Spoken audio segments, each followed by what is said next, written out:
ಇಲ್ಲಿವರೆಗೂ ಒಂದು 4-5 ಪಿಕ್ಚರ್ ನಾನು ನಿರ್ದೇಶನ ಮಾಡಿದ್ದು ಮಾತಾಡಿದೆ. ಯಾವಾಗ ಈ ದ್ವಾರಕೀಶ್ ಅವರ ಗುರು ಶಿಷ್ಯರು ಅದು ಬಂತು, ಅಲ್ಲಿಂದ ಐ ಥಿಂಕ್ ಹೆಚ್ಚು ಕಮ್ಮಿ ನಾನು ಹಿಂದೆ ನೋಡಲಿಲ್ಲ ಅಂತ ಕಾಣಿಸುತ್ತೆ, ಹಿಂತಿರುಗಲಿಲ್ಲ. ಆಮೇಲೆ ಗ್ಯಾಪ್ಗಳು ಕೂಡ ಏನೂ ಇಲ್ಲ. ಆಮೇಲೆ ಕಷ್ಟಪಡಬೇಕಾದ ಪೀರಿಯಡ್ ಇತ್ತಲ್ಲ, ಅದು ಒಂದು ಸ್ವಲ್ಪ ಮುಂದೆ ಹೊರಟಾಯಿತು. ಅಂದರೆ ಇಲ್ಲದಂಗೆ ಆಯಿತು ಅಂತಲೂ ಹೇಳ್ಬೋದು. ಸೊ ಆ ಥರ ಈ ದ್ವಾರಕೀಶ್ ಅವರ ಗುರು ಶಿಷ್ಯರು ಮಾಡಿದ್ಮೇಲೆ ಹೆಚ್ಚು ಕಮ್ಮಿ ನಾನು ನಿರಾಯಾಸವಾಗಿದ್ದೆ, ಏನೂ ತೊಂದರೆ ಇರ್ತಿರ್ಲಿಲ್ಲ. ಮೇಲಿಂದ ಮೇಲೆ ಪಿಕ್ಚರ್ಗಳೂ ಅವನು ಕೊಡ್ತಾಯಿದ್ದ. ಆಮೇಲೆ ರೆಮ್ಯುನರೇಷನ್ನು ಕೂಡ ಕರೆಕ್ಟಾಗಿ ಊರಿಗೆ ಹೋಗ್ತಾ ಕೊಟ್ಬಿಡೋರು. ಸೊ ನಾನು ಮದ್ರಾಸಲ್ಲೇ ಇದ್ದಿದ್ದರಿಂದ ಶೂಟಿಂಗ್ ಮುಗಿಸ್ಕೊಂಡು ಅಲ್ಲಿಗೆ ಹೋಗ್ತಾ ಇದ್ದೆ. ಅಲ್ಲೇ ಎಡಿಟಿಂಗ್ ಇರ್ತಾಯಿತ್ತು. ಅಲ್ಲಿ ಮದ್ರಾಸಿನ ಲ್ಯಾಬ್ ಅಂತ ಒಂದು ರಾಯಪೇಟ ಅಂತ ಒಂದು ಎಕ್ಸ್ಟೆನ್ಷನ್, ಅದು ಅಲ್ಲಿ ಮದ್ರಾಸಿನಿ ಲ್ಯಾಬ್ ಅಂತ ಇತ್ತು. ಅದು ಬ್ಲ್ಯಾಕ್ ಆ್ಯಂಡ್ ವೈಟ್ ಲ್ಯಾಬು. ಆಮೇಲೆ ಸೌಂಡು ಪಾಸಿಟಿವು ಅದೆಲ್ಲ ಪ್ರಿಂಟ್ ಮಾಡ್ತಾಯಿದ್ರು. ಸೊ ಈ ಥರದ್ದೆಲ್ಲನೂ ಕೂಡ ಆಮೇಲೆ ಒಂದು ಎಡಿಟಿಂಗ್ ರೂಮ್ ಕೂಡ ಅವರಲ್ಲಿ ಇತ್ತು, ಒಂದು 2-3 ರೂಮುಗಳಿತ್ತು. ಸೊ ನಾವು ಎಡಿಟಿಂಗ್ ಮಾಡ್ತಾಯಿದ್ದದ್ದು ಅಲ್ಲೇ, ದ್ವಾರಕೀಶ್ ಪಿಕ್ಚರು ಅಲ್ಲೇ ಮಾಡ್ತಾಯಿದ್ದು. ಬಹಳ ಒಳ್ಳೆ ಎಡಿಟಿಂಗು ಇದು, ತಾಪತ್ರ ಇರ್ತಿರ್ಲಿಲ್ಲ, ಏನಿಲ್ಲ. ಸೊ ಈ ಥರ ಅಲ್ಲೇ ಮಾಡ್ತಾಯಿದ್ವು. ಆಮೇಲೆ ಯಾವಾಗ ಈಗ ದ್ವಾರಕೀಶ್ ಪಿಕ್ಚರ್ಗಳು ಮಾಡೋಕ್ಕೆ ಶುರು ಮಾಡಿದ್ನೋ, ಆಮೇಲೆ ಹೆಚ್ಚು ಕಮ್ಮಿ ಒಂದಾದಮೇಲೆ ಒಂದು ಆ ಥರ ಪಿಕ್ಚರ್ಗಳು ಬರ್ತಾಯಿತ್ತು. ಆಮೇಲೆ ಒಂದೇನು ಅಂತ ಹೇಳಿದ್ರೆ, ಹಿಂದೆ ಹೇಳಿದ್ದೆ ಅಂತ ಕಾಣಿಸುತ್ತೆ, ನಾನು ಯಾರ ಹತ್ರನೂ ಯಾವಾಗಲೂ ಕೆಲಸ ಕೇಳಿದವನಲ್ಲ. ಇದಾದರೂ ಸರಿ, ಅಸಿಸ್ಟೆಂಟ್ ಡೈರೆಕ್ಟರ್ ಆಗಿದ್ದರೂ ಸರಿ, ಅಸೋಸಿಯೇಟ್ ಡೈರೆಕ್ಟರ್ ಆಗಿದ್ದರೂ ಸರಿ, ಡೈರೆಕ್ಟರ್ ಆದಮೇಲೆ ಕೂಡ ನಾನು ಆವಾಗಲೂ ಕೇಳಿಲ್ಲ, 3-4ವರೆಗೂ ಕೇಳಲಿಲ್ಲ. ನಮ್ಮ ದ್ವಾರಕೀಶ ನಾವು ನೋಡ್ತಾ ಇದ್ದ, ಅವನಿಗೆ ಇವನು ಗ್ಯಾಪಲ್ಲಿದ್ದಾನೆ, ಇವನಿಗೆ ಕೆಲಸ ಇಲ್ಲ, ಇವನಿಗೊಂದು ಪಿಕ್ಚರ್ ಕೊಡೋಣ ಅಂದ್ಬಿಟ್ಟು ಯಾವಾಗ ನಾ ಹೇಳಿದ್ನಲ್ಲ ಅಸಾಧ್ಯ ಹೇಳಿ ಆದಮೇಲೆ ನನಗೆ ಪಿಕ್ಚರ್ ಕೊಟ್ಟ. ಆಮೇಲೆ ಹಾಗೇನೆ ಬರೋಕ್ಕೆ ಶುರು ಆಗೋಯಿತು. ಆಮೇಲೆ ಎಷ್ಟು ಅಂತ ಹೇಳಿದ್ರೆ, ಈಗ ನಾನು ಮಾತಾಡ್ತಾ ಇರುವಾಗ ಒಂದು 50 ಚಿತ್ರಗಳನ್ನ ನಾನು ನಿರ್ದೇಶನ ಮಾಡಿದ್ದೀನಿ.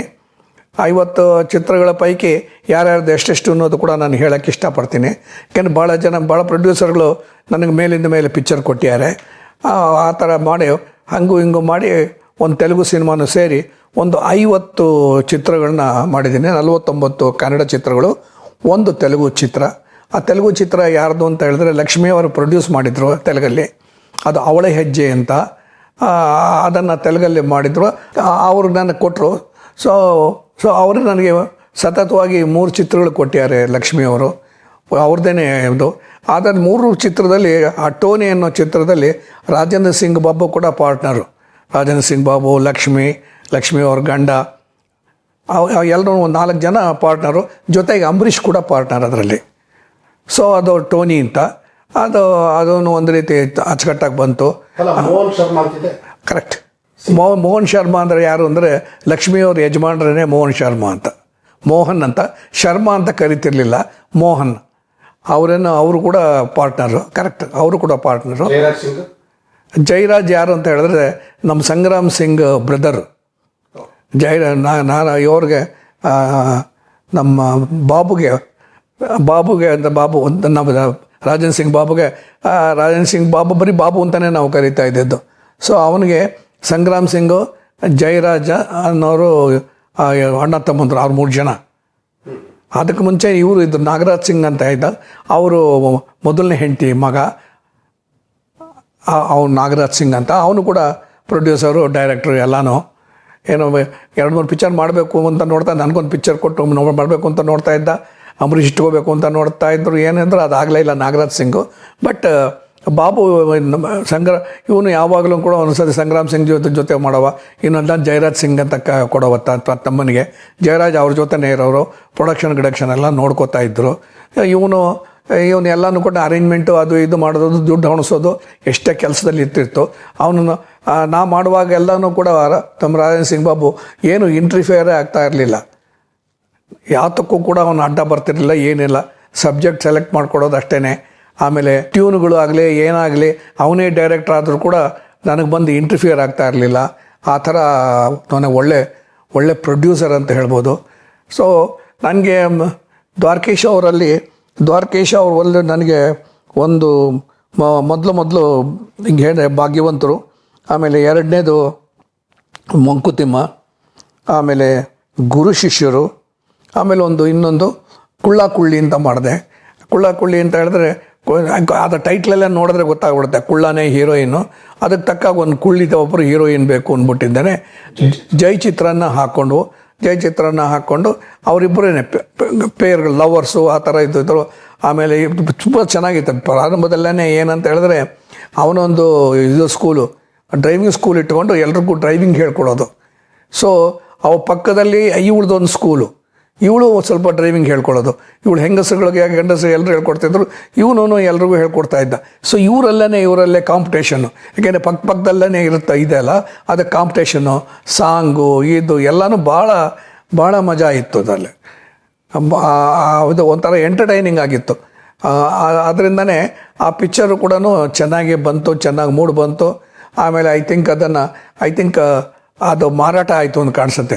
ಅವಾಗೆಲ್ಲ ಪೂರ್ತಿ ತೊಗೊಂಡ್ಬಿಡ್ತಾಯಿದ್ರು ಒಬ್ಬರು, ಸೊ ಔಟ್ರೇಟ್ ತೊಗೋತಾಯಿದ್ರು. ಆ ಥರದಲ್ಲಿ ಅದು ಕೂಡ ಮುಂದೆ ಹೊರಟಾಯಿತು. ನಾನು ಮಾಡಿದ್ದ ದ್ವಾರಕೀಶ್ಗೆ 5 ಸಿನಿಮಾದಲ್ಲೂ ಕೂಡ ಅವನಿಗೆ ಲಾಸ್ ಆಗಲಿಲ್ಲ. ಯಾಕೆಂದರೆ ಒಂದು ಡಿಸ್ಟ್ರಿಬ್ಯೂಷನ್ ಕೊಟ್ಟರು ಅದ್ರಲ್ಲಿ ದುಡ್ಡು ಬಂದಿರೋದು, ಇನ್ಮೇಲೆ ಔಟ್ರೇಟ್ ಕೊಟ್ಟಾಗ ನೋಡಬೇಕಾದ ಅವಶ್ಯಕತೆಯೇ ಇಲ್ಲ, ದುಡ್ಡು ಬಂದ್ಬಿಟ್ಟರು. ಆ ಥರದಲ್ಲಿ ಇದೊಂದು ಪಿಕ್ಚರು ಆಯಿತು ಅವನಿಗೆ, ಕುಳ್ಳಿ ಆಯಿತು. ಆಮೇಲೆ ನಂತರ ಒಂದು ಸಿನಿಮಾ ಮಾಡ್ದ, ಪೆದ್ದ ಗೆದ್ದ ಅಂತ. ಅಲ್ಲೇ ಗೊತ್ತಾಗ್ಬಿಡುತ್ತೆ, ಒಬ್ಬ ಪೆದ್ದ ಇವನು ಕಾಮಿಡಿ. ಅವನ ಕ್ಯಾರೆಕ್ಟರ್ ಏನು ಅಂತ ಹೇಳಿದ್ರೆ ತುಂಬ ಎಳೆ ಮಗು ಥರ. ಅವ್ನು ಮಲಗಿಸ್ತಿದ್ದದ್ದು ಯಾವ ಥರಲ್ಲಿ ಅಂತ ಹೇಳಿದ್ರೆ, ಒಂದು ತೊಟ್ಲು ಒಳಗಡೆ ಇವನು ಮಲಗ್ಕೊಳ್ಳೋದು. ಆಮೇಲೆ ಯಾವಾಗ ನೋಡಿದ್ರು ನಿಪ್ಪಲ್ಲು ಇಟ್ಕೊಂಡು ಪಟ್ಕ ಅಂತ ಚಿಪ್ತಾ ಇರೋದು. ಆಮೇಲೆ ಒಂದು ಬಿಬ್ಬು ಇಲ್ಲಿಗೆ, ಆಮೇಲೆ ಒಂದು ಕ್ಯಾಪು, ಈ ಥರದ್ದು. ಎಳಪು ಅಂದರೆ ಎಳಪೇಶ್ವರ. ಸೊ ಆ ಥರದ್ದು ಕ್ಯಾರೆಕ್ಟ್ರ್. ಅವನು ಎಲ್ಲಿವರೆಗೂ ಯಾವ ಥರ ಮಾಡಿದ್ದೀವಿ ಅಂದರೆ, ಅವನು ಗೇಟಿಂದ ಆಚೆ ಹೋಗದೆ ಇದ್ದಂಗೆ ಗುರುಕ ಒಬ್ಬ ಇರ್ತಾನೆ, ಅವನಿಗೂ ಇವನು ಸತಿ ಚೊಳ್ಳೆ ಹಣ್ಣು ತಿನ್ನಿಸ್ಬಿಟ್ಟು ಗೇಟಿಂದ ಆಚೆ ಹೊರಟೋಗ್ತಾನೆ. ಅದು ತುಂಬ ಚೆನ್ನಾಗಿ ತೆಗೆದಿದ್ದು. ಗೇಟಿಂದ ಆಚೆ ಹೋದರೆ ಅದು ಒಂದು ಚಿಕ್ಕ ಸೈಕಲ್ಲು, ಈ 3 ಚಕ್ರ ಸೈಕಲ್ ಥರ ಅದ್ದದು. ಅವನು ಕೂತ್ಕೊಂಡು ಹೊಡೆಯೋದು, ಅವನಿಗೋಸ್ಕರ ಅದೊಂದು ತೊಗೊಂಡಿದ್ದು ನಾವು. ಅದರಲ್ಲೂ ಗೇಟಿಂದ ಆಚೆ ಬಂದ್ಬಿಡ್ತಾನೆ. ಬಂದರೆ ಎಲ್ಲಿ ಬರ್ತಾನೆ, ಬೆಂಗಳೂರು ಸಹ ಸುತ್ತಾನೆ. ಎಲ್ಲಿ ಬರಬೇಕು ಅಂತ ಗೊತ್ತಾಗಲ್ಲ, ಏನಿಲ್ಲ. ಸೊ ಎಲ್ಲಿ ಅಂದರೆ ಒಂದು ಶಾರ್ಟಲ್ಲೇ ಅವನು ವಿನ್ಸರ್ ಮ್ಯಾನೇಜರ್ ಬ್ರಿಡ್ಜ್ ಇದೆಯಲ್ಲ, ವಿನ್ಸರ್ ಮ್ಯಾನರ್ ಬ್ರಿಡ್ಜು, ಆ ಬ್ರಿಡ್ಜ್ ಮೇಲ್ಗಡೆಯಿಂದ ಬರ್ತಾನೆ ಸೈಕಲ್ ಹೊಡ್ಕೊಂಡು. ಇದು ಟ್ರೈಸಿಕಲ್ ಅಲ್ಲ, ಒಂಥರ ಮೋಟ್ರ್ ಥರ, ಚಿಕ್ಕ ಕಾರ್ ಥರ, ಅದು ಪೆಡ್ಲ್ ಮಾಡ್ಕೊಂಡು ಬರೋದು. ಅದರಲ್ಲಿ ಬರ್ತಾನೆ. ಒಂದು ಸ್ಟೇರಿಂಗ್ ಥರ ಇದೆಲ್ಲ ಇರುತ್ತೆ, ಅದೆಲ್ಲ ಮಾಡ್ಕೊಂಡು ಡೌನಲ್ಲಿ ಬರೋದು. ಆವಾಗೆಲ್ಲ ರಶ್ ಇರ್ತಿತ್ತು, ಈಗಿನ ರಶ್ ಅಲ್ಲ, ಆವಾಗಲೂ ರಶ್ ಇರೋದು. ಅದು ವಿನ್ಸರ್ ಮ್ಯಾನರ್ ಬ್ರಿಡ್ಜಲ್ಲಿ ಅದರಲ್ಲಿ ಬರೋದೆಲ್ಲ ತೆಗೆದಿದ್ದೀವಿ. ತುಂಬ ಎಂಟರ್ಟೈನಿಂಗ್ ಆಗಿತ್ತು ಆ ಪೋರ್ಷನ್ಸ್ ಎಲ್ಲನೂ ಕೂಡ. ಮನೇಲೆಲ್ಲ ಹುಡುಕ್ತಾ ಇರ್ತಾರೆ, ಮನೇಲಿ ಹುಡುಕಿದ್ರೆ ಅಲ್ಲೆಲ್ಲ ಬರ್ತಾ ಇರ್ತಾನೆ, ಕರ್ಕೊಂಬರ್ತಾರೆ ಮನೆಗೆ.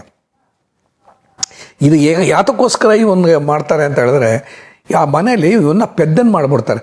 ಇದು ತುಂಬ ಸಾಹುಕಾರರು, ಯಾರು ಸುಂದರ್ ಕೃಷ್ಣರ್ಸು, ಆಮೇಲೆ ಅವನ ಮಗ ಐ ಥಿಂಕ್ ಅವನ ಮಗ ಸುಂದರ್ರಾಜ್, ಅವರಿಬ್ಬರು ಅಪ್ಪ ಮಕ್ಕಳಿಬ್ಬರು ಒಂಥರ ಈ ಆಸ್ತಿನೆಲ್ಲ ಹೊಡಿಬೇಕು ಅಂದ್ಬಿಟ್ಟಿದ್ದಾನೆ. ಈ ಹುಡುಗ ಬುದ್ಧಿವಂತನಾಗಿ ಬರಬಾರ್ದು ಅಂದ್ಬಿಟ್ಟು ಚಿಕ್ಕ ವಯಸ್ಸಿನಿಂದನೇ ಅವನಿಗೊಂಥರ ಡ್ರಗ್ ಕೊಟ್ಟು ಅವನಿಗೆ ಯಾವ ಥರದ್ದು ಇದು ಮೂಳೆ ಬೆಳವಣಿಗೆ ಅಂತಿರಲ್ಲ, ಮಾಂದವ್ಯ ಬರೋ ಹಂಗೆ ಮಾಡಿಬಿಟ್ಟು ಒಳ್ಳೆ ಡಲ್ಲಾಗಿ ಕಾಮಿಡಿಯಾಗಿರುವ, ತಮಾಷೆಗೆ ಮಾಡುವ, ಪೆದ್ದಾಗಿರುವ. ಸೊ ಅವನು ಬೆಳಿಬಾರ್ದು, ಆ ಥರದಕ್ಕೋಸ್ಕರ ಈ ಥರ ಅವರಿಬ್ಬರು ನೋಡ್ತಾ ಇರ್ತಾರೆ. ಇಲ್ಲಿ ಅವರ ತಾಯಿ ದ್ವಾರಕೀಶ್ ಅವ್ರ ತಾಯಿನೂ ಕಾಂಚನನ್ನು ಹಾಕಿದ್ದೀವಿ. ಅವರು ತುಂಬ ಚೆನ್ನಾಗಿ ಅಭಿನಯ ಮಾಡಿದ್ರು. ಇವನು ಯಾವಾಗ ನೋಡಿದ್ರು ಕೂಡ ಇವನು ಏನಾದ್ರು ಗಲಾಟೆ ಮಾಡ್ತು ಅಂದರೆ ಇವ್ರುಗಳು ಚಾವಟಿಲಿ ಹೊಡೆದು ಬಿಡೋದು. ಚಾವಟಿ ತೊಗೊಂಡು ಸುಂದರರಾಜು, ಇವನು ಸುಂದರ್ ಕೃಷ್ಣರ್ಸು ಹೊಡೆಯೋದು ಭಾಳ ಚೆನ್ನಾಗಿ ಮಾಡಿದ್ದಾರೆ ಅವರಿಬ್ಬರು. ಸೊ ಆ ಥರದಲ್ಲಿ ಹೊಡೆಯೋದು, ಆಮೇಲೆ ತಾಯಿ ಅವನು ಬಿಡಿಸ್ಕೊಳ್ಳೋಕೆ ಕಷ್ಟಪಡೋದು, ಈ ಥರದ್ದೇ ಆಗ್ತಾ ಇರುತ್ತೆ.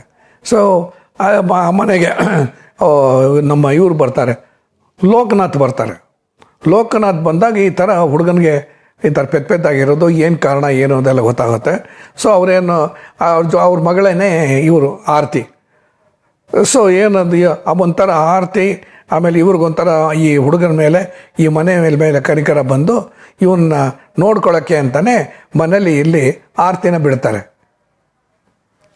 ಸೊ ಆರತಿನ ಬಿಟ್ಟರೆ ಎಲ್ಲ ಕೆಲಸನೂ ಕೂಡ ಅವರೇ ಮಾಡೋದು. ಇವನಿಗೆ ಏನು ಬೇಕೋ ಇವನು ಹಠ ಮಾಡ್ತಾ ಇರ್ತಾನೆ, ಅದು ಮಾಡ್ತಾ ಇರ್ತಾನೆ, ಎಲ್ಲ ಥರದ್ದು ಬಿಡಿಸೋದು ಮಾಡೋದು, ಚೇಷ್ಟೆ ಇದು ಹೋಗಿಸೋದು ಎಲ್ಲನೂ ಕೂಡ ಅದು ಮಾಡೋದು. ಯಾರು ಆರತಿ ಮಾಡ್ತಾರೆ ಅದು ತುಂಬ ಚೆನ್ನಾಗಿ ಮೂಡಿ ಬಂದಿದೆ. ಇವ್ರಿಗೆ ಆಗಲ್ಲ ಆ ಥರದ್ದು. ಆಮೇಲೆ ಇದೆಲ್ಲ ಒಂದು ಪರ್ಟಿಕ್ಯುಲರ್ ಆಗಿ ಇವನ್ನ ಕರ್ಕೊಂಡು ಹೋದಾಗ ಊಟಿಗೆ ಹೋಗ್ತಾರೆ. ಊಟಿಗೆ ಹೋದಾಗ ಏನಾಗುತ್ತೋ ಏನು ಕತೆ, ಇವನ್ನ ನೀರಲ್ಲಿ ತಳ್ಬಿಟ್ಟು ಏನೋ ಮಾಡಿಬಿಡ್ತಾರೆ.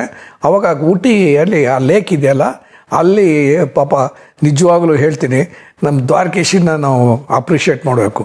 ಅದು ತಣ್ಣೀರು ಅದರಲ್ಲಿ ಬಿದ್ದುಬಿಡ್ತಾನೆ. ಬಿದ್ದಾಗ ಆಚೆ ಬರಬೇಕು ಅಂದರೆ ಕಷ್ಟಪಡುವಾಗ ಇವ್ರು ಬಂದು ಆರತಿ ಬಂದು ಸೇವ್ ಮಾಡೋದು ಭಾಳ ಚೆನ್ನಾಗಿದೆ. ಚಳಿ ಒದ್ದಾಡವ ಅಂಥದ್ರಲ್ಲಿ ಪಾರ್ಟ್ ಮಾಡಲೇಬೇಕು, ಬೇರೆ ವಿಧಿ ಇಲ್ಲ, ಅವನೇ ನಾಯಕ. ಸೊ ಅದರಲ್ಲಿ ತುಂಬ ಚೆನ್ನಾಗಿ ಅದೊಂದು ತುಂಬ ಚೆನ್ನಾಗಿ ಮೂಡು ಬಂದ ದೃಶ್ಯ. ಆಮೇಲೆ ಹೆಣ್ಣು ಅಂದರೆ ಹೇಗಿರಬೇಕು ಅನ್ನೋದಕ್ಕೊಂದು ಹಾಡಿದೆ, ಅದು ತುಂಬ ಚೆನ್ನಾಗಿದೆ.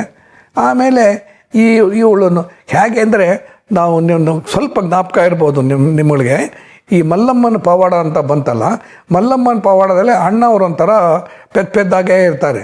ಅವ್ರಿಗೆ ಆ ಪೆದ್ದ ಕಳೆನ ಪೆದ್ದತನ ಹೋಗಿಸ್ಬೇಕು ಅಂತ ಸರೋಜಾದೇವಿನ ಕೊಟ್ಟು ಮದುವೆ ಆಗುತ್ತೆ. ಸರೋಜಾದೇವಿ ಮನೆಗೆ ಬಂದವರು ಇವ್ರನ್ನ ತಿದ್ದುತ್ತಾರೆ, ರಾಜ್ಕುಮಾರ್ನ ತಿದ್ತಾರೆ.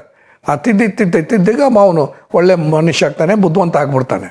ಸೊ ಅದಕ್ಕೆ ಅಲ್ಲಿ ಮಲ್ಲಮ್ಮನ ಪವಾಡ ಅಂತ, ಅಲ್ಲಿ ಅವಳ ಪವಾಡದಿಂದ ಇವನು ಸರಿ ಹೋಗ್ತಾನೆ. ಅದೊಂಥರ ಪಿಕ್ಚರೇ ತುಂಬ ಚೆನ್ನಾಗಿ ಬಂತು, ಬಂತು.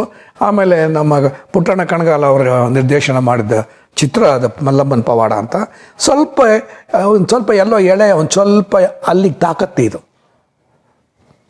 ಅದು.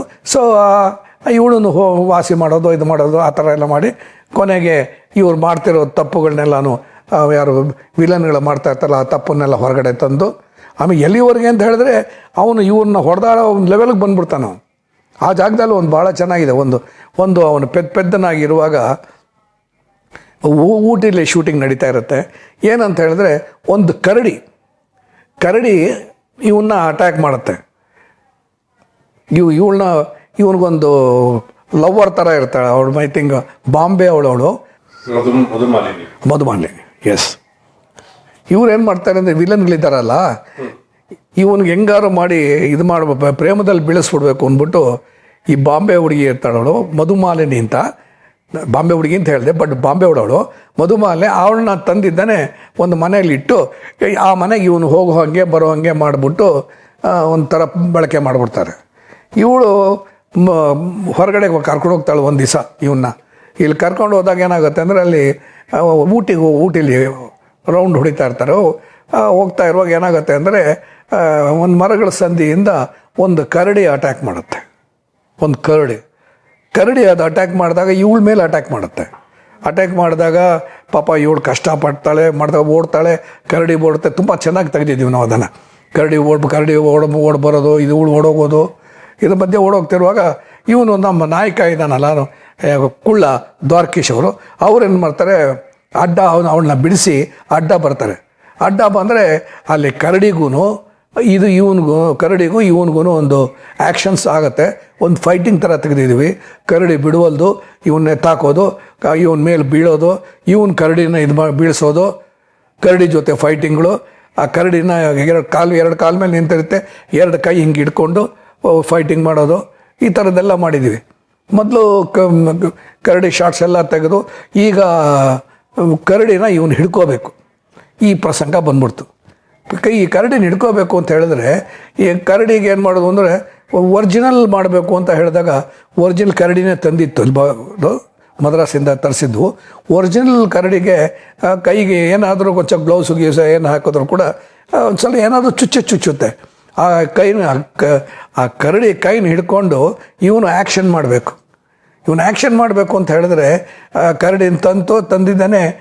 ಇವನು ಟ್ರೈನರ್ ಇರ್ತಾನಲ್ಲ, ಸರ್ ಇಪ್ಪಡಿ ಪುಡಿಂಗೆ ಸರ್ ಹಿಂಗೆ ಇಟ್ಕೊಳ್ಳಿ ಸರ್ ಅಂತ.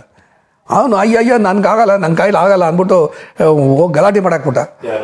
ದ್ವಾರಕೀಶ್ವರ ನಾಯಕ ಅವನ ಅದ್ರ ಜೊತೆ ಫೈಟಿಂಗ್ ಮಾಡಬೇಕು. ಮೊದಲನೇ ಶಾರ್ಟಲ್ಲಿ ಹಿಡ್ಕೋಬೇಕು ಅವ್ನು ಬಂದು. ಆ ಹಿಡ್ಕೋಬೇಕಾದ್ರೆ ಹಿಡ್ಕೊಳ್ಳೋಕ್ಕೆ ಅವ್ನಿಗೆ ಹೆದರಿಕೆ. ಸೊ ಏನು ಆಗಲ್ಲ, ಅದು ಹತ್ತಿರ ಬರ್ತಾನೆ, ಅದು ಹಿಂಗೆ ಮಾಡ್ತೀವಿ ಎಲ್ಲ ಹಿಂದೆ ಓಡೋಗ್ತಾನೆ. ಆಮೇಲೆ ನಾನು ಇಲ್ಲ ಕಣ ಅದೇನು ಮಾಡ್ಬೋದು ಕಣ ಅದೇನಿಲ್ಲ ಅಂತ ಹೇಳಿದೆ. ಆಮೇಲೆ ಈ ಸರಿ ನೋಡು ನಾ ಮಾಡ್ತೀನಿ ಅಂಥೇಳಿ ನಾನು ಹೋಗಿ ಆ ಕರಡಿನ ಹಿಡ್ಕೊಂಡು, ಆ ಕರಡಿ ಕೈ 2 ಕೈನೂ ಹಿಡ್ಕೊಂಡಿದ್ದೇನೆ. ಹಿಂಗೆ ಹಿಡ್ಕೊಂಡು ಹಿಂಗೆ ಮಾಡಿ ಅದನ್ನು ಸ್ವಲ್ಪ ಮೇಲೆ ತೊಗೊಂಡು ಆಮೇಲೆ ಪುನಃ ಅದೇನು ಬರುತ್ತೀಯ ಬಾ ಅಂದರೆ ಅದು ಮೇಲೆ ತೊಗೊಂಡು ಅದು ಕೈ ಇರ್ತಲ್ಲ, ಕೈ ಹಿಡ್ಕೊಂಡು ಹಿಂಗೆ ಮಾಡಿಕೊಂಡು ಅದನ್ನು ಹೀಗೆ ಮಾಡಿ ಇದೆಲ್ಲ ಮಾಡಿ ತೋರಿಸ್ದೆ ನಾನು. ಈ ಕರಡಿ ಜೊತೆ ನಾನು ಸ್ವಲ್ಪ ಫೈಟಿಂಗ್ ಥರ ಮಾಡಿ ತೋರಿಸಿದ್ಮೇಲೆ ಅಯ್ಯೋ ಅವನಷ್ಟು ಅಲ್ಲೇ ಗೊಣಗ್ದಾನು. ಈ ಡೈರೆಕ್ಟ್ರುಗಳಿಗೆ ಎಲ್ಲೂ ಇಲ್ಲ ಧೈರ್ಯ ಬಂದ್ಬಿಡ್ತೆ, ಇವರೆಲ್ಲ ಮಾಡ್ತಾರೆ.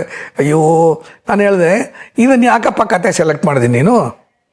ಈ ಕತೆ ಸೆಲೆಕ್ಟ್ ಮಾಡಿದಾಗ ಈ ಸನ್ನಿವೇಶ ಯಾಕೆ ಇಡಬೇಕಾಗಿತ್ತು? ನಾವು ಮಾಡಬೇಕು ಅಂತ ಗೊತ್ತಿದೆ ತಾನೆ, ಒಪ್ಕೊಂಡಿದ್ದಾನೆ. ಆವಾಗ ಕತೆ ಮಾಡಿಬಿಟ್ಟು ಎಲ್ಲ ಮಾಡಿಬಿಟ್ಟು ಈಗ ಆಗಲ್ಲ ಅಂದರೆ ಹೇಗೆ? ಮಾಡಲೇಬೇಕು, ಮಾಡು ಅಂತ ಹೇಳಿ ಹಾಗೂ ಹೀಗೂ ಮಾಡಿ 3-4 ದಿವಸ ಬಲವಂತ ಮಾಡಿ ಈ ಫೈಟಿಂಗ್ ತೆಗೆದಿದ್ವಿ. ಇದು ಒಂದು ಕ್ಲೋಸ್ ಶಾಟು ಅದು ಇದು ಬಂದಾಗೆಲ್ಲ ಒರಿಜಿನಲ್ ಕರಡಿ. ಆಮೇಲೆ ಅದು ಓಡು ಗೀಡು ಅಂದರೆ ನಾವು ಹೇಳ್ದಂಗೆ ಅದು ಓಡುತ್ತೆಯೇ, ಅದ್ರ ಪಾಡ್ಗೆ ಅದು ಎಲ್ಲೋ ಓಡುತ್ತೆ ಏನೋ ಮಾಡುತ್ತೆ. ಅದಕ್ಕೋಸ್ಕರ ಏನು ಮಾಡೋದು ಅಂದರೆ ಒಬ್ಬ ಕುಳ್ಳನ ಕರ್ಕೊಂಬಂದು ಆ ಕುಳ್ಳನಿಗೆ ಕರಡಿ ಡ್ರೆಸ್ ಹಾಕಿ ಕರಡಿ ಯಾವ ಥರ ಮಾಡುತ್ತೋ ಆ ಥರ ಅವನು ಓಡೋದು ಮಾಡೋದು. ಮನುಷ್ಯನೇ ಇದ್ದವನು, ಆ ಕುಳ್ಳಕ್ಕಿರೋ ಮನುಷ್ಯ ಅವನಿಗೊಂದು ಕರಡಿ ಡ್ರೆಸ್ಸೇ ಮಾಡಿಸ್ಬಿಡುತ್ತು. ಕರಡಿ ಡ್ರೆಸ್ ಹಾಕಿ ಅವನು ಈ ಥರ ಹೀಗೆ ಮಾಡ್ಕೊಂಡು ಹೋಗೋದು. ಲಾಂಗ್ ಶಾಟ್ ಅಲ್ಲೆಲ್ಲಿ ಗೊತ್ತಾಗಲ್ಲ, ಏನಿಲ್ಲ. ಆಮೇಲೆ ಕ್ಲೋಸ್ ಶಾಟ್ ಬಂತು ಅಂದಾಗ ಹಿಡ್ಕೊಳ್ಳೋದು. ಆ ಲಾಂಗ್ ಶಾಟಲ್ಲೂ ಕೂಡ ಈ ಕರಡಿ ಜೊತೆ ಮಾಡೋದಕ್ಕೇ ದ್ವಾರಕೇಶ್ ಒಂದು ಡೂಪ್ ಹಾಕಿದ್ವು. ಆ ಲಾಂಗ್ ಶಾಟಲ್ಲಿ ಆ ಡೂಪು ಕರಡಿ ಡೂಪು ಎರಡೂ ಮಾಡೋದು. ಆಮೇಲೆ ಕ್ಲೋಸಲ್ಲಿ ಕಟ್ ಮಾಡ್ತು ಅಂತ ಹೇಳಿದ್ರೆ ಕರಡಿನೂ ದ್ವಾರಕೇಶು ಮಾಡೋದು. ಸ್ವಲ್ಪ ಮಾಡಿದ್ವಿ ಒರಿಜಿನಲ್ ಕರಡಿ ಮಾಡಿದ್ವಿ, ತಂದಿತ್ತು ಒರಿಜಿನಲ್ ಕರಡಿ. ಆಮೇಲೆ ಏನಂತ ಹೇಳಿದ್ರೆ ಅದು ಸ್ವಲ್ಪ ಆ್ಯಕ್ಷನ್ ಆದಮೇಲೆ ಬಿಟ್ಟರೆ ನಾವು ಹಿಡ್ಕೊಂಡೆಲ್ಲ ಗಲಾಟೆ ಮಾಡ್ತಾಯಿರ್ತೀವಲ್ಲ, ಬಿಟ್ಟರೆ ಸಾಕು ಅಂತ ಬಿಟ್ಟರೆ ಅದು ಓಡೋಕ್ಕೆ ಶುರು ಮಾಡಿದ್ರೆ ಅವ್ರು ಕರಡಿನ ಹಿಡ್ಕೊಳ್ಳೋಕ್ಕೋಸ್ಕರ ಒಂದು 4 ಜನ ಬಂದಿರೋರು. ಆ 4 ಜನ ಹೋಗಿ ಅದನ್ನು ಹಿಡ್ಕೊಂಬಂದು ಪುನಃ ಬೋನಲ್ಲಿ ಹಾಕೋರು. ಸೊ ಈ ಥರ ಪ್ರತಿಯೊಂದು ಶಾಟ್ಗೂ ಅದು ಓಡೋಡೋಗೋದು, ಹಿಡ್ಕೊಂಬರೋದು, ಒಂಥರ ಬೋನಲ್ಲಿ ಹಾಕೋದು, ಪುನಃ ಆಮೇಲೆ ಬಿಟ್ಟ ಮೇಲೆ ಅದಕ್ಕೊಂದಿಷ್ಟು ನೀರೋ ಆಹಾರನ ಏನೋ ಕೊಟ್ಟು ಪುನಃ ಆ್ಯಕ್ಷನ್ಸ್ ಈ ಥರ ಮಾಡಿದ್ವಿ. ಒಂದು 3-4 ದಿವಸ ಮಾಡಿದ್ದೀವಿ ಇದನ್ನು.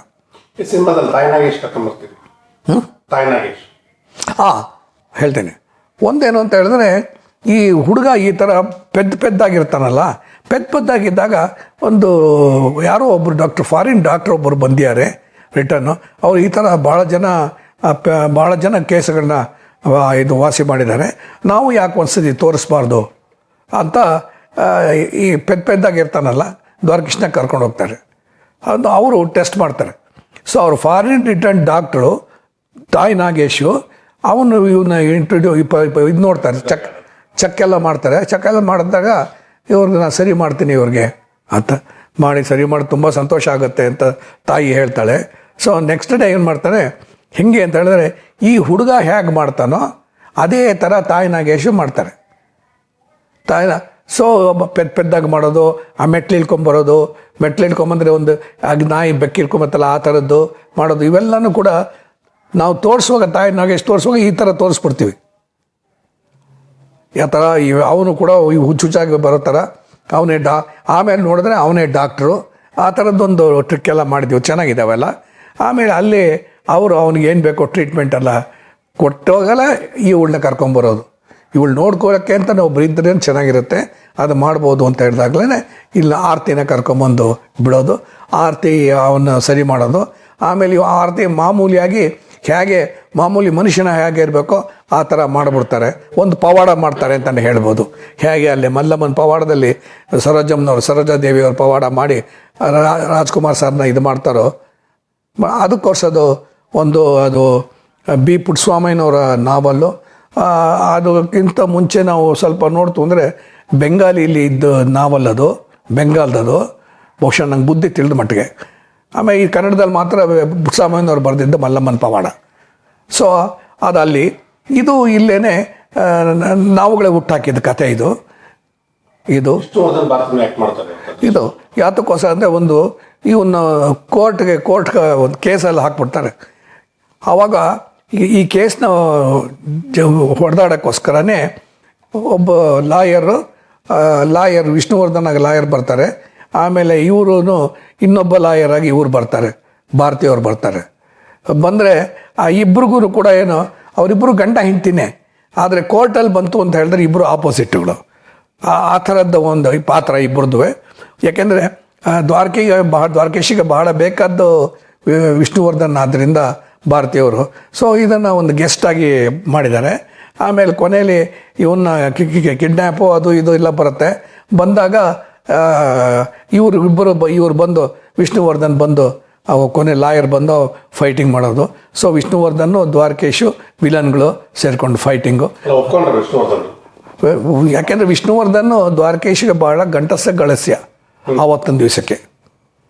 ಸೊ ಏನಿಲ್ಲ ಅಂದರೂ ಕೂಡ ಈ ಪಿಕ್ಚರ್ ನೀನು ಇದ್ದೇ ಇರಬೇಕು ಅಂತ ಹೇಳಿ ಅವನ್ನ ಗೆಸ್ಟಾಗಿ ಕರೆದಿದ್ದು. ಅವನು ಒಪ್ಕೊಂಡ. ಐ ಥಿಂಕ್ 3-4 ದಿವಸ ಮಾಡಿರಬೇಕು ಅಂತ ಕಾಣಿಸುತ್ತೆ. ಕೋರ್ಟು ಒಂದು 2 ದಿವಸ. ಆಮೇಲೆ ಕ್ಲೈಮ್ಯಾಕ್ಸು ಐ ಥಿಂಕ್ ಇದರಲ್ಲಿ ಮಾಡಿದ್ವು, ಊಟಿಲಿ ಮಾಡಿದ್ವು. ಊಟಿಲಿ ಫೈಟಿಂಗ್ ಎಲ್ಲನೂ ಅವರೇ ಮಾಡಿದ್ರು. ಸೊ ಕ್ಲೈಮ್ಯಾಕ್ಸು ಆಮೇಲೆ ಗೆಲ್ತಾರೆ, ಮಾಡ್ತಾರೆ. ಆಮೇಲೆ ಇವರು ತಪ್ಪು ಮಾಡ್ತಿದ್ದವ್ರಿಗೆ ಜೈಲಾಗತ್ತೆ. ಪಿಕ್ಚರ್ ಸುಖಾಂತ್ಯದಲ್ಲಾಗತ್ತೆ. ಯಾರು ನೋಡ್ಕೊಳಕ್ಕೆ ಬಂದಿದ್ದೋ ಅವ್ರ ಜೊತೆನೇ ಇವನಿಗೆ ಮದುವೆ ಆಗುತ್ತೆ. ಇದ್ರ ಮಧ್ಯದಲ್ಲಿ ಒಂದು ಯಾತಕ್ಕೋಸ್ಕರ ಇವನ್ನ ಜೈಲಿಗೆ ಹೋಗ್ತಾನೆ ಅಂತ ಹೇಳಿದ್ರೆ, ಇದು ಇವರಿದಾರಲ್ಲ, ಒಂದು ಪ್ರೇಮಿ ಮಧುಮಾಲಿನಿ ಅಂದ್ಬಿಟ್ಟು ಹಾಕಿದ್ದೀವಲ್ಲ, ಅವಳು ಮರ್ಡರ್ ಆಗೋಗ್ಬಿಡುತ್ತೆ. ಮರ್ಡ್ರು ಇವರು ಮಾಡಿಬಿಡ್ತಾರೆ, ವಿಲನ್ಗಳು ಮಾಡಿಬಿಡ್ತಾರೆ, ಸುಂದರರಾಜ್ ಮಾಡೋದು. ಬಟ್ ಇವನು ಆ ಟೈಮಲ್ಲಿ ಬರ್ತಾನೆ ನಮ್ಮ ನಾಯಕ, ನೋಡಿದ್ರೆ ಅವಳು ಸತ್ತೋಗಿರ್ತಾಳೆ. ಸೊ ಏನು ಮಾಡ್ತಾನೆ ಅಂತ ಹೇಳಿದ್ರೆ ಅವಳ ಹೆಣನ ಎಳ್ಕೊಂಡು ಹೋಗೋದು, ಅದು ಮಾಡೋದು. ಈ ಥರದ್ದೆಲ್ಲ ಮಾಡಿದಾಗ ಆ ಬ್ಲಡ್ ಮಾರ್ಕು ಅದೆಲ್ಲ ಇರುತ್ತೆ, ಫುಡ್ ಸ್ಟೆಪ್ಸು ಅದೆಲ್ಲ ಇರುತ್ತೆ. ಸೊ ಇದು ಮಾಡಿದಾಗ ಇವನೇ ಮಾಡಿದ್ದಾನೆ ಅಂತ ಆಗೋಗ್ಬಿಡುತ್ತೆ. ಅದು ಯಾವ ಥರ ಅನ್ನೋದು, ಯಾವ ಥರ ಇವನು ತಪ್ಪು ಮಾಡಿಲ್ಲ ಅನ್ನೋದು, ಇವನು ಸಿಕ್ಕಾಕೊಂಡಿಲ್ಲ ಅನ್ನೋದು ಥರದ ತೋರಿಸ್ತೀವಿ, ಹೇಗೆ ಅಂತ ತೋರಿಸ್ತೀವಿ.